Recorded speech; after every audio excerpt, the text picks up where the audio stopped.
If exams feel like they're sitting on your chest right now, you're not weak. You're just responding to something that matters. As exam season creeps in, I know a lot of students feel the pressure from their exams because for a lot of us, this is the first time where something actually matters. For some reason, one letter will decide and dictate what university you end up in, therefore what job you're in, therefore how much money you're making, and therefore what your life is going to look like. Like, I get it, it's easy to fall into that spiral. First of all, we should separate reality from your catastrophic overthinking. Because pressure means that something matters and there's uncertainty. It shows that you care about something, not that you're automatically gonna fail. Like, I feel like for a lot of us, pressure has that connotation where if like you're feeling the pressure, it means that you're not prepared enough.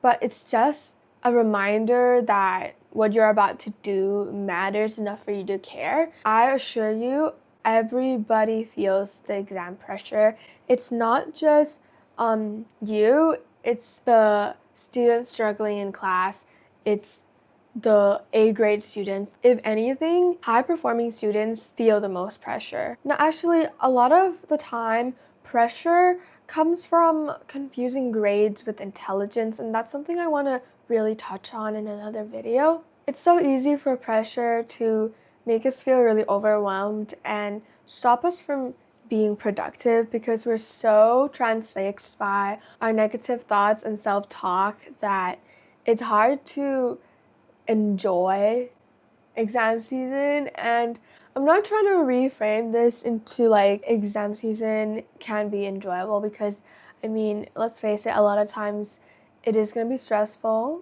and it's going to be hectic, but today I want to share some actionable steps to calm down and reset despite the pressure that you're facing. Because yes, while academics are important, it is so much more important for you to sustain your habits and learn to live with the pressure. Like, a lot of education systems around the world, they have mocks or quizzes throughout the year that help you kind of deal with this pressure. And a lot of the times that's exactly what exams are. They're not meant to dictate your entire life, but they're meant to set you up and practice you for the very real challenges that you'll face in the future. The number one thing that has helped me in the past to deal with exam pressure is to think about today only. It's to shrink the time frame so that we stop the spiral that keeps happening and realize that exams are just one day of your life and they don't necessarily dictate your entire life. At the same time, this is also about how you approach studying. For example, it's so overwhelming when I like sometimes basically pull out my planner, and it's a weekly planner, so I see the whole week and I'm like, oh my gosh, there's no way I'm gonna get this done. Like, I have so much stuff to do and my mental to-do list is like building up, and it's just so many things I have to complete. Breaking it down and realizing, okay, what can I do today, or what can I do within the next hour that'll help me? It's just the best way to get rid of that mental clutter and build up the confidence, because you're actually taking things off instead of fueling the fire of like anxiety. Now, secondly, I want you to replace outcome goals with process goals. One of the quotes that I really love, I don't remember it off by heart, but the message is basically, you are just what you do and the habits and routine that you have. And then the end result is nothing more than a byproduct of that. And in this case, it applies to your grade versus the studying period. When you focus only on the grades, then you'll never have such a fulfilling or satisfying like feeling, or you'll never feel content about it.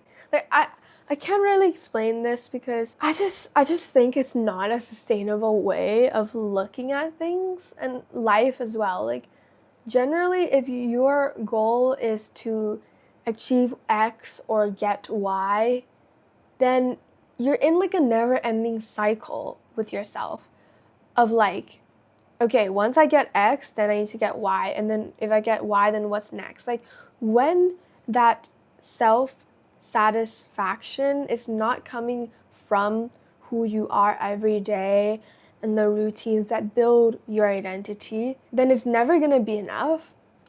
And that's why I think it's much better if you focus on studying every day or like studying for a certain amount of time and then letting go a little bit about what the end result is.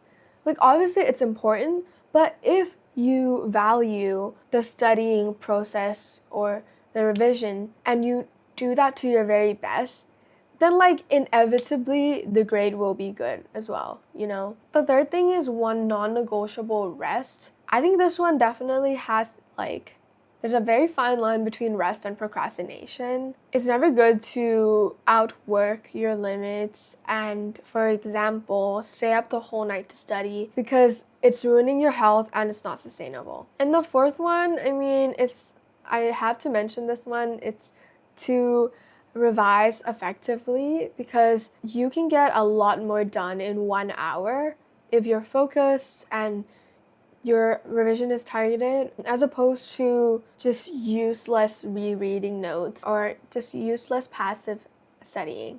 If you want a proper video on this, let me know in the comments because I would love to make one. But that's basically my whole message for today. It's that you don't need to carry your whole future today, and you don't need to carry your whole future with this one grade. I think there's so much more to life than that. And I just want to let you know that it is okay to feel the pressure. Every single person in your class, I assure you, is feeling the pressure. But just keep trying your best because that's more than enough, and I'll see you in the next video.